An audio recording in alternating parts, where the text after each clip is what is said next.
guys, welcome back to Cerita Channel. Kali ini Cerita Channel akan tetap membahas tentang Black Dahlia.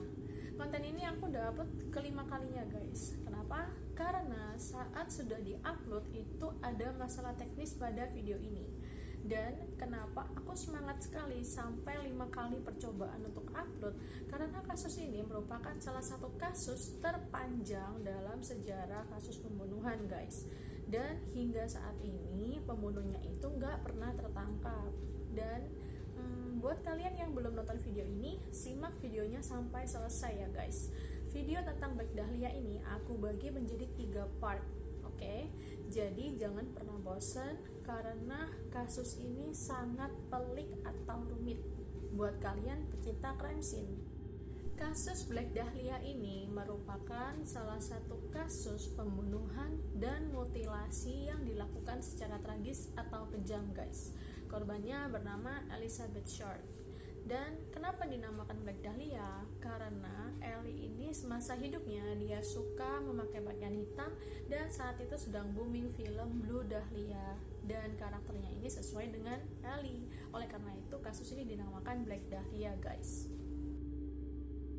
Ellie lahir pada tanggal 29 Juli 1924 di Boston, Massachusetts, Amerika Serikat.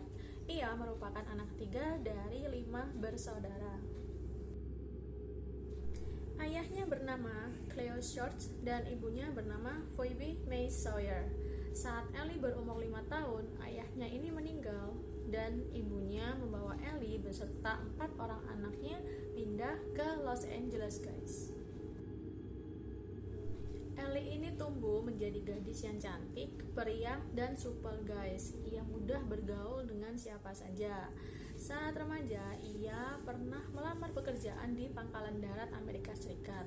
Tapi, pada tanggal 23 September 1943, Ellie ini pernah ditangkap karena ketahuan mabuk dan saat itu ia di bawah umur guys. Otomatis dia nggak bisa kerja di Pangkalan Darat itu. Lalu akhirnya ia melamar pekerjaan menjadi pelayan kafe atau bar. Ellie berkenalan dengan banyak orang guys selama dia bekerja di kafe. Salah satunya yaitu Mark Hansen. Mark ini termasuk golongan sosialita kelas atas karena dia ini seorang pemilik klub malam dan klub teater yang terkenal di Los Angeles saat itu guys. Ellie semakin lama semakin dekat dengan Mark dan Mark ini mengajak Ellie untuk tinggal bersama di rumahnya Mark. Sebagai pemilik klub malam dan teater, Mark ini memiliki beberapa artis yang ternyata tinggal juga di rumah tersebut. Ellie dijadikan salah satu sebagai gadis penghibur ya guys di sana bersama dengan para artis itu. Jadi misalkan kalau ada tamu atau teman Mark datang ke rumahnya, mereka ini disuruh menemani guys. Dan sebenarnya Ellie ini sejak kecil ia bercita-cita ingin menjadi artis dan dia ini memiliki bakat dalam acting. Namun saat itu karir di dunia perfilman itu lagi nggak berkembang guys. Otomatis ya Ellie nggak bisa dong masuk ke dunia artis dan otomatis dia bekerja sebagai gadis penghibur. Itu tadi adalah biografi dan latar belakang Ellie serta kehidupannya sebelum ia akhirnya ditemukan meninggal.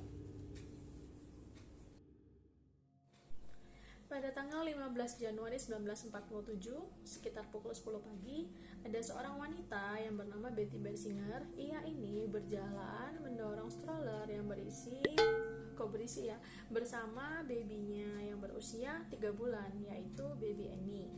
Betty ini hendak mereparasi sepatu di jalan South Northern Avenue, Los Angeles.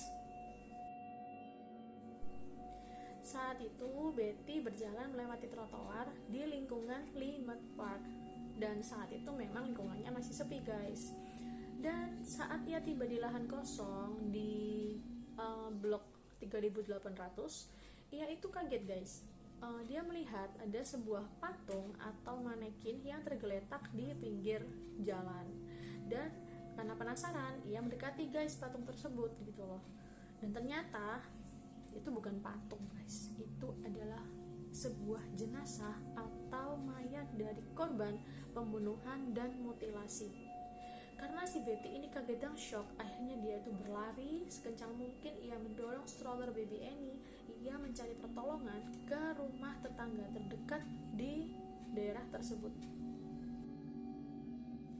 Setelah berhasil menemukan rumah tetangga terdekat, Betty pun ini langsung menceritakan kejadian yang baru ia alami. Dan ia pun menelpon polisi, guys. Gak berapa lama, sejumlah polisi termasuk anggota FBI dan beberapa orang dari LAPD, juga wartawan dan reporter langsung datang ke lokasi yang dimaksud oleh Betty. Dan kasus itu menjadi heboh dan gempar karena pada saat itu amat sangat jarang sekali ditemukan kasus mutilasi, guys. Kalau pembunuhan masih ada, tapi kalau mutilasi itu nggak banyak. Kondisi mayat saat itu ditemukan sangat tragis, guys. Pertama, badannya itu ditemukan sudah terbelah menjadi dua. Ususnya itu telah dibuang. Organ-organ dalamnya itu ya, guys ya, di bagian perut itu udah dibuang. Lalu posisi tangannya itu kayak ditekuk kayak gini loh, guys, di sebelah tangan atau di sebelah kepalanya kan.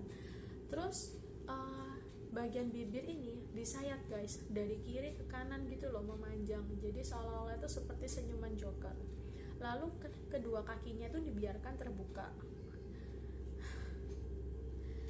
Terus ditemukan bekas luka di pergelangan tangan, guys. Jadi tampaknya dia ini diikat sebelum dibunuh. Jenazah korban tadi pun akhirnya dibawa oleh pihak kepolisian untuk dilakukan otopsi. Hasil otopsi membuktikan bahwa sebelum meninggal, korban ini mengalami banyak sekali tindakan kekerasan, guys. Salah satunya banyak cabikan dan luka-luka memar di bagian wajah, kepala, dan seluruh tubuhnya. Lalu ditemukan mohon maaf ya, guys ya,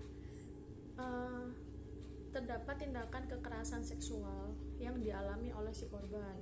Ia disodomi dan diperkosa. Walaupun tidak ditemukan cairan sperm di bagian sensitifnya, tapi dari luka-luka di sekitar daerah sensitif korban tersebut itu ada, guys, tindakan kekerasan seksual itu. Lalu pembunuhan mutilasi ini dilakukan dengan amat sangat rapi sekali, guys. Dan pembunuhan mutilasi ini dilakukan 10 jam sebelum ditemukan. Setelah otopsi dilakukan, otomatis sidik jari dari korban tersebut sudah diambil dan dikirim ke Washington DC. Lalu akhirnya ditemukan bahwa sidik jari tersebut merupakan milik dari Elizabeth Short yang ternyata menjadi korban pembunuhan dan mutilasi. Kasus ini pun akhirnya menjadi headline di berbagai media di Amerika Serikat dan menjadi perhatian utama dan khusus dari kepolisian LAPD dan anggota FBI di sana. Dua detektif yang bernama Harry Hansen dan Finis Brown ditunjuk untuk menyelidiki kasus ini.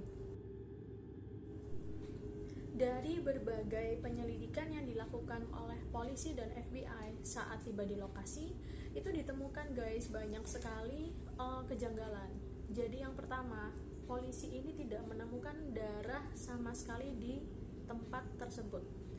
Lalu yang kedua, posisi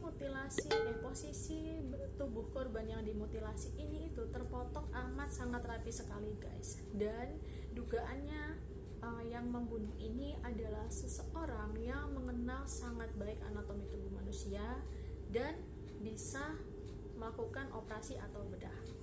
Lalu yang ketiga, sebelum dibuang, tubuh korban ini sudah dicuci bersih, guys. Jadi ya itu, untuk menemukan sidik jari, untuk menemukan seperti kayak dari pembunuhnya itu loh, kayak clue-clue yang tertinggal, entah itu rambut atau apa, itu nggak ada sama sekali, guys. Nggak ditemukan sama sekali petunjuk tentang pembunuhnya. Polisi pun menyisir lokasi di sekitar tempat Ellie ditemukan tidak ditemukan satu potongan benda pun atau alat yang digunakan untuk membunuh Ellie, dan tidak ada jejak kaki sama sekali. Saat itu kasus Black Dahlia ini diberitakan secara terus-menerus guys, dan menjadi perhatian utama oleh masyarakat Amerika Serikat. Dan karena hal itu ada banyak sekitar 60 orang itu mengaku sebagai pembunuh dari Black Dahlia ini. Dan karena tidak ada bukti, polisi pun menduga bahwa kebanyakan dari orang-orang ini itu hanya mencari sensasi atau ingin terkenal. Beberapa hari setelah jenazah Ellie ditemukan, kepolisian Amerika Serikat itu menerima ada sebuah paket yang berisikan ada berbagai barang guys. Salah satunya itu ada tulisan dari potongan koran seperti apa ya, kayak waktu kita sekolah dulu loh guys, disuruh clipping, tapi clippingnya itu dari koran, huruf-hurufnya itu. Nah, itu ada tulisan seperti itu guys, jadi bukan tulisan tangan manusia. Itu isinya ini adalah barang-barang milik Dahlia, surat akan menyusul. Nah, selain tulisan tadi itu, di dalam kotak itu ditemukan identitas milik Ellie, foto-foto Ellie bersama teman-temannya, lalu ada nota klaim atau nota klaim dari koper yang ketinggalan di kotak penitipan bus. Lalu ada juga akte kelahiran dari Ellie. Terus ada satu yang menarik guys, di dalam kotak itu ditemukan ada satu buku alamat milik Mark Hansen, dan seketika itu juga semua nomor telepon yang ada di dalam buku itu pun diselidiki oleh kepolisian guys, termasuk Mark Hansen itu sendiri. Saat itu polisi juga langsung mencari sidik jari dari paket yang diterima tersebut guys, mulai dari surat-suratnya, mulai dari kertas apa isi di dalam koper tersebut, kopernya itu diselidiki untuk menemukan sidik jari seseorang. Tapi ternyata semua barang itu tuh sudah dicuci bersih menggunakan minyak tanah, alias tidak ditemukan sidik jari sama sekali guys. Ini menandakan pembunuhnya ini adalah orang yang sangat smart dan hati-hati guys. Dan ia ini diduga nggak melakukan pembunuhan ini sekali, karena kalau orang baru sekali membunuh itu nggak mungkin bisa guys berpikir secermat itu, atau mungkin dia ini adalah seorang psikopat guys yang sudah berkali-kali melakukan hal seperti ini. Dan kira-kira apakah Mark Hansen ini bersalah, dan apakah Mark Hansen ini pembunuh dari Ellie, mengingat kok ada akte kelahiran, lalu ada ID card, ada foto-foto Ellie bersama teman-temannya, kok ada nota juga miliknya Ellie. Otomatis pembunuh ini itu mengenal Ellie atau dekat dengan Ellie guys, karena dia memiliki semua barang itu. Nah, semua kecurigaan ini itu membuat polisi sangat bekerja keras untuk menentukan siapa pembunuhnya. Apakah Mark Hansen? Kita simak di video part yang kedua ya guys, di video berikutnya. See you guys, bye bye, stay healthy.